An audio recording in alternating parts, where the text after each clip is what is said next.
집에 고양이나 강아지를 키우는 부부는 싸우고 나서도 더 빨리 화해를 한다는 말 들어보셨나요? 오늘은 이 이야기가 정말 과학적으로 근거가 있는지, 만약 있다면 어떤 이유로 더 빨리 화해를 하는지 여러분들에게 알려드릴게요. 우선 부부들이 싸우는 이유는 정말 수만 가지가 있죠. 회식 갔다가 술에 취해서 늦게 들어와서, 돈을 아끼기로 했는데 꼭 필요하지도 않은 물건에 과소비를 해서, 아니면 단순히 상대방 기분이 안 좋은지 모르고 눈치 없이 장난을 치다가 싸우게 되는 경우가 있는데요. 여러분들은 상대방과 다투고 나면 어떤 생각이 드시나요? 내가 먼저 가서 사과해야지. 내가 상대방의 기분을 나쁘게 했어. 나는 죄인이야. 라고 자기 반성을 먼저 하시는 분들께서는 이 영상을 굳이 보지 않으셔도 될 만큼 현자의 반열에 오르셨을 가능성이 높습니다. 하지만 보통 대부분의 사람들은 왜 이렇게 자기 마음대로야? 왜 약속을 안 지키지? 와 같이 상대방의 행동에 대한 불만과 그리고 함께 화가 나거나 정말 심한 경우에는 이제는 끝내고 싶다라는 생각도 하기도 하죠. 반려동물이 이런 부부들 간의 화해에 어떤 도움을 주는지 알아보기 전에 먼저 우리의 몸은 싸운 직후 어떤 상태가 되는지 이해해 봅시다. 두 사람의 싸움이 시작되었습니다. 이때 두 사람의 뇌는 마치 비상벨이 울린 것처럼 반응하는데요. 그 이유는 바로 편도체에 있습니다. 우리의 뇌 안쪽에 편도체라는 부위가 있습니다. 이 편도체가 하는 일은 바로 위험 신호를 감지하는 겁니다. 평상시 평온하던 편도체는 내가 위험하다고 판단하면 무조건 비상 모드를 켜버리는데요.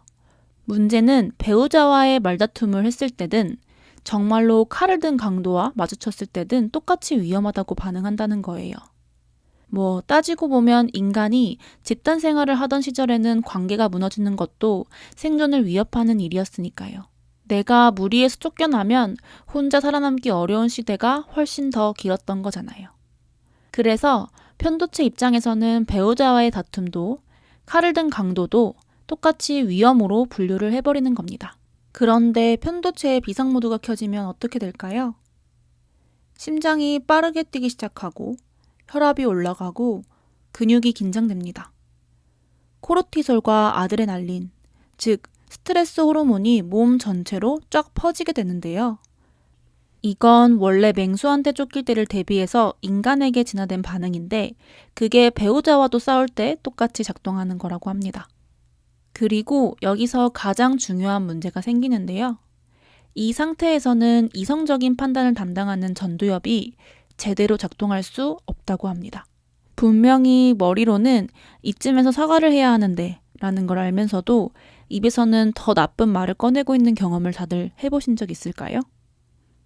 그때 나쁜 말이 튀어나오는 이유가 바로 편도체의 비상 모드 때문입니다. 몸이 이미 전투태세로 변했는데 이성적인 판단보다는 생존을 핑계로 과도한 반응을 선택하는 거죠. 심리학자들은 이걸 감정 납치라고 부르는데요. 편도체가 전두엽의 판단 기능을 그냥 납치해버리는 현상이에요. 쉽게 말해 싸운 직후에 우리는 이성이 아니라 본능으로 반응하는 상태인 겁니다. 자, 그렇다면 이성보다 본능이 앞선 상태인 지금 화해를 하려면 어떻게 해야 할까요? 결국 몸이 경계를 풀어야 합니다. 이미 극도로 긴장 상태인 이 몸을 완화시켜줄 수 있는 방법을 찾아야 하는 거죠. 그래서 누군가는 바깥에 나가서 심리적으로 환기를 시키거나 운동으로 이걸 해소하는 방법을 사용하는 거죠. 그런데 부부는 그게 쉽지 않습니다. 싸운 직후에 결혼 전과 같이 심리적으로 환기를 위해 밖으로 나가는 순간 당신 그 문 나가면은 다신 못 들어와 라는 말이 뒤통수에 들리죠. 부부는 집안에서 이 긴장을 해소해야 하는 상태에서 대부분 놓이게 된다는 건데요. 그런데 여기서 반려동물을 키우는 집은 특별한 장면을 보여줍니다. 씩씩거리면서 소파에 앉아서 벽만 보고 있는데 여러분 다리에 따뜻하고 부드러운 털이 쓱 느껴집니다. 바로 같이 살고 있는 우리의 또 다른 식구, 반려동물이 여러분들을 건드리는 장면인데요. 이상하게도 당신은 그 느낌에 그리고 순수한 반려동물의 눈빛과 애교에 나도 모르게 웃음이 살짝 나기 시작합니다. 실제로 미국의 심리학자 캐런 앨런 박사팀의 연구에서도 이런 결과가 나왔는데요. 반려동물을 함께 키우는 부부가 그렇지 않은 부부에 비해 갈등 상황에서 심박수나 혈압 같은 스트레스 반응이 더 빠르게 안정됐다는 겁니다. 아마 그 이유 중 하나가 바로 이 장면, 긴장감이 돌던 여러분의 몸에 옥시토신이 분비되기 시작하면서인 것 같습니다. 옥시토신이 뭔지 궁금하신 분들도 계실 것 같은데요. 쉽게 말하면 따뜻함이나 유대감을 느낄 때 나오는 호르몬이에요. 그런데 이 옥시토신이 분비되면 재밌는 일이 벌어지는데요. 몸 전체를 장악했던 코르티솔, 그 스트레스 호르몬의 수치가 함께 내려가기 시작하거든요.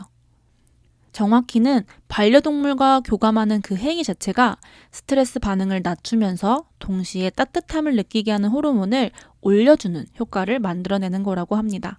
심장 박동이 느려지고 잔뜩 긴장됐던 근육이 조금씩 풀리고 결국 몸이 서서히 경계를 내려놓기 시작하는 거죠.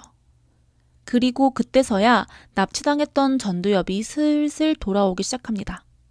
내가 왜 그렇게 말했지? 저 사람이 왜 그렇게 화난 거지? 라는 생각을 이제서야 할 수 있는 상태가 되는 거예요. 반려동물과 교감한 그 짧은 순간에 내 몸이 전투 상태에서 누군가와 다시 대화를 할 수 있는 상태로 바뀌는 거예요. 그런데 여기서 끝이 아닙니다. 몸의 긴장이 풀렸다고 해서 화해가 바로 되는 건 아니거든요. 또 한 가지 문제가 남아있는데요. 바로 자존심. 자존심이 가득 담겨 있어서 누가 먼저 말을 걸 것인가? 이 문제가 남아있습니다. 싸우고 나면 둘 다 감정이 슬슬 가라앉는 건 느껴지잖아요. 근데 아무도 먼저 입을 열지 않습니다. 미안해 라고 먼저 말하자니 자존심이 걸리고 그렇다고 계속 침묵을 하자니 분위기는 점점 굳어가는데 이 교착 상태가 길어질수록 사실 화해가 어려워진다는 것은 여러분들 다 아실 겁니다. 그러다가 오히려 다시 싸움을 하기도 하고요. 그런데 반려동물이 있는 집은 여기서 좀 달라집니다. 바로 두 사람의 이야기가 아니더라도 반려동물의 이야기를 먼저 꺼내서 좀 더 부드럽고 좀 더 편안하게 이야기를 꺼낼 수 있어요. 여보, 애들 밥은 줬어? 슬슬 산책 나가야 하는 거 아니야? 저거 봐, 또 소파 올라갔잖아. 사실 이 질문들은 서로가 서로에 대한 이야기가 아니라 또 다른 것에 대한 대화 주제입니다. 그리고 반드시 해야 하는 밥주기나 산책 또는 지금 이 순간 아니면 보기 힘든 장면들, 예를 들면 귀엽거나 웃긴 장면. 이거를 자존심 부리는 것보다 빨리 상황을 공유하고 싶게 하죠. 그래서 둘 사이의 다툼 후에도 내가 미안해 라는 말을 누군가가 먼저 꺼내지 않아도 자연스럽게 입이 열리는 상황이 생기는 거예요. 즉, 두 사람 사이에 있는 반려동물이 현재 상황의 완충제 역할을 해주는 겁니다. 그런데 사실 반려동물의 역할이 여기서 한 가지가 더 있습니다. 생각해보시면 반려동물 같은 경우는 둘 중 한 명을 선택해서 한 명이 혼자 키우는 경우는 거의 없잖아요. 같이 입양하고, 같이 이름 짓고, 같이 병원에 데려가고, 즉 반려동물은 처음부터 우리 둘을 함께 만든 것이거든요. 그렇다 보니 아무리 싸워도 우리 강아지 밥, 우리 고양이 산책, 우리라는 단어가 싸우고 있는 순간에도 살아있는 거죠. 심리학에서는 이걸 우리 감각이라고 부르는데요. 아무리 지금 관계가 불편해도 나는 저 사람과 연결된 존재다 라는 감각이 끊이지 않는 상태를 말하는 거예요. 그리고 이 감각이 유지될 때 사람은 상대방을 내가 이겨야 하는 적이 아니라 함께 해결하는 사람으로 보게 됩니다. 화해의 첫 번째 조건이 바로 그 인식의 전환이거든요. 자, 그런데 여기서 하나 짚고 넘어갈 게 있는데요. 반려동물이 있다고 해서 싸움이 없어지는 건 아닙니다.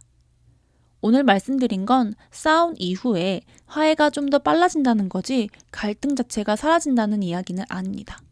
반려동물이 화해의 완충제 역할을 해주는 건 맞지만 반대로 그게 문제를 덮어버리는 수단이 되어버리면 오히려 독이 됩니다.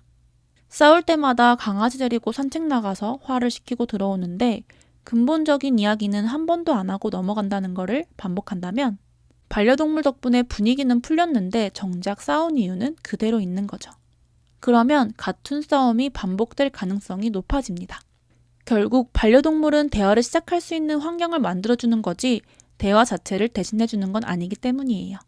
자, 그렇다면 오늘의 이야기를 정리해보면 반려동물을 키우는 부부는 싸움이 없는 게 아니라 싸우고 나서도 다시 좀 더 쉽게 대화할 수 있는 환경이 만들어진다는 것을 알 수 있었습니다. 그리고 그 이유는 반려동물이 우리 두 사람의 몸에 긴장을 풀어주고 자존심이 걸린 첫 마디에 핑계를 만들어주며 우리라는 감각을 놓지 않게 해주기 때문이라는 겁니다. 오늘 이 영상을 보시고 갑자기 반려동물 한 마리를 데려오고 싶어지셨다면 그건 저의 책임이 아닙니다. 반려동물을 키우고 계신 분들 혹은 반대로 반려동물 때문에 싸우신 분들도 계실 것 같은데요. 어떤 경험이든 댓글로 알려주시면 재밌게 읽어보도록 하겠습니다. 오늘도 시청해주셔서 감사합니다.